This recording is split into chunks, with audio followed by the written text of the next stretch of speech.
What's up everyone, my name is PandaForce. Hope you're having a beautiful day so far today. Now I know all over RuneScape there are many members who struggle to make enough money to pay for their bonds to continue being a member. Now, whether that is because they have low levels and they feel like they don't really have the ability to make money, whether it's because they aren't able to put in enough time toward making money, or maybe they just don't even know any good money making methods. No matter what the reason be, here are 3 great money making methods that have pretty low level requirements that will definitely help you toward making that bond money and staying a member.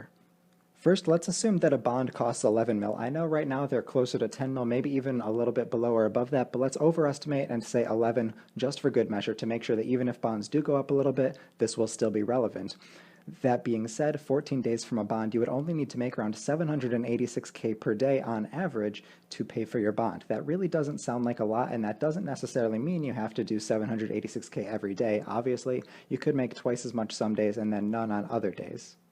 Alright, so the first method we're going to be looking at is farming. Now I know when you hear farming you probably think, Panda, that is such an expensive skill. What are you even talking about right now? And you are right. To train farming efficiently and quickly, tree runs are going to be the best way and they can be quite expensive, but that is not what we're talking about. We are talking about herb runs. Now if you're a new member and you probably have anywhere from 1 to 5 farming, you're going to want to start getting that up as soon as you can through doing allotments, maybe even low level herbs. But basically, once you can do slightly better herbs such as toadflax, ranarr, maybe even something like avonto, or lantodime, you're going to start making a lot of money from herb runs. Being that herbs are obviously very important in making potions through herblore, there's always going to be a really good demand for pretty much every type of herb. Training this skill this way as a low-leveled player is also going to help you a lot because even though they don't give a whole lot of XP, it's still a lot of XP for low levels, and it will really start getting you toward 99 just that much sooner. It'll be incredibly beneficial. Now some recommendations I have: use super compost on your herb patches if you can. Make sure to start working toward the Fairy Tale Part 1 quest, that way you can get the magic secateurs, which will also give you an increased chance of getting more herbs from every single patch. The more herbs you get, obviously, the much more profit you will make. I also recommend doing the Priest and Peril quest, that way you can access the Canifis and Haunted Woods Mauritania area, because there is another farming patch and allotment out there, which I highly recommend unlocking. The more herbs you can plant at once, obviously the more profit you'll make again. If you're able to work up toward doing the quest My Arms Big Misadventure, that also unlocks a 5th herb plot, which will help you a lot.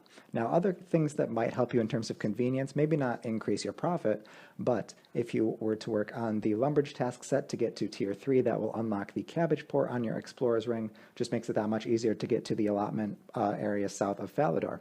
If you work on the Falador task set, then you can get the Falador Shield, which increases the XP you get from allotments. I don't know if it increases your XP from the herb patch per se, but if you are doing allotments alongside it just to boost your XP, that would be helpful as well. If you were to do the Ardoon task set, the Ardoon Cloak will give you a teleport toward that farming patch. Will make it a little bit quicker than using the home teleport spell, and if you do the quest, what's it called? Ghosts Ahoy, then that will unlock the Ectophile for you, so you can get to that Canifis plot just a little bit quicker.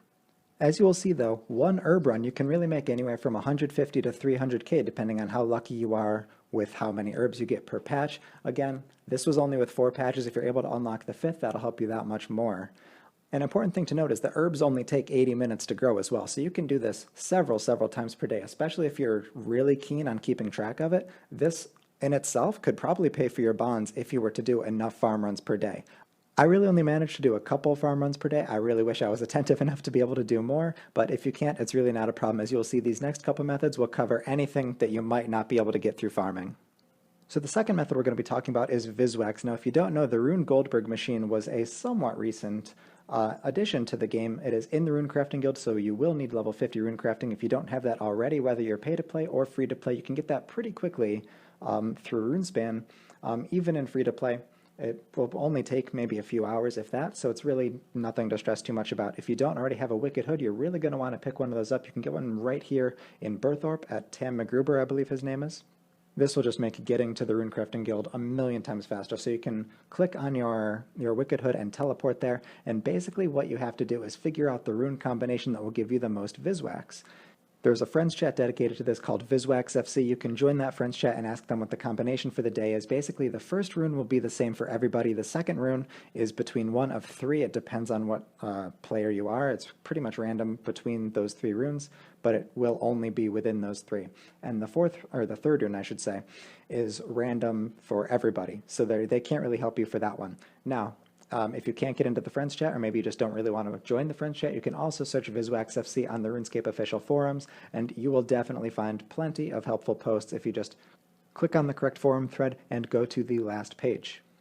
Now, Viswax does take a lot of runes to make every day, but trust me, the profit you'll make from it will more than cover any costs that you might have associated with buying those runes. Personally, I've accumulated pretty decent stacks of runes, I would say, for the age of this account, just through profit I've made through herb runs, doing Viswax, etc., and the fact that I'm able to buy more runes than I had before and just keep accumulating a whole bunch of stuff. If you don't know, Viswax is used for a whole bunch of assorted different helpful things, such as quick teleports, extending daily challenges, even stuff as much as resetting a harmony pillar so you can get a different skill for it, or perhaps extending your divine daily location limit. Just a whole bunch of useful things, so Viswax will always be in demand, keeping its price pretty high. Now, depending on your success for that day, depending on what runes you use, you can pretty much make anywhere from 400 to even as high as like 580, 600k maybe, depending on your luck, and also depending on the price of Viswax, as it does fluctuate, but it still is just a giant chunk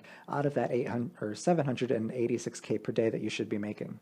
Finally, the third method is something that I personally don't have access to do on this account yet, and the main reason for that is I am not level 90 combat. You need to complete the Smoking Kills quest in order to buy broad arrowheads from Slayer Masters. Basically, you can buy 3,000 broad arrowheads from the Slayer Master right here in Burthorpe, or Taverley, I should say, and you can buy another 3k broad arrowheads from any other Slayer Master, but only one of them. So a total of 6,000 broad arrowheads. It costs 300k to buy between the two Slayer Masters, and you're able to sell them for around 550k, give or take. At the time, my friend just bought them for me to give me a wonderful price check. Thank you, my friend. It was around 564k. So you can estimate maybe making 250k plus per day from buying these. And again, this is something that I am not able to do yet. So that just goes to show that you can pick and choose 2 out of 3 of these methods and do whatever you're really able to, and you should still be more than fine enough to pay for your bond money, especially if you're doing other things on the side to make money, whether that be other skilling methods or Slayer, whatever you're really interested in. If you have the requirements to do all 3, though, there's really no reason not to. None of them really take a whole lot of time. They're all very beneficial to your account, and the profit is really just, if you're low level struggling to make bond money, then the profit is too good to pass up. Anyway, though, those are all of my suggestions for you to do in this video. I do need to throw a quick shout out to my friend Green the Green, who plays on World 103, as he recommended most or all of these to me at some point or another. As I was working on my new account, it's really helped me out a lot, so thank you again, my friend. I really do appreciate it. If you guys have other suggestions that you think other people should be doing to make money for bonds, throw it in the comments below. I would love to hear it and just see that beautiful collaboration of all of these great ideas. Also, if you have a suggestion for a future video you want to see me do, make sure you subscribe and leave that suggestion in the comments below, and I might just get to it in a future video. I also put out very frequent progress videos every few days, give or take, maybe 2 a week, 3 a week. And if you're interested, the link for that new series I've been working on called I Will Rebuild will be in the description below. Other than that, though, thank you all so much for watching. I do really appreciate it. Have an amazing day, stay happy, and I hope to see you next time.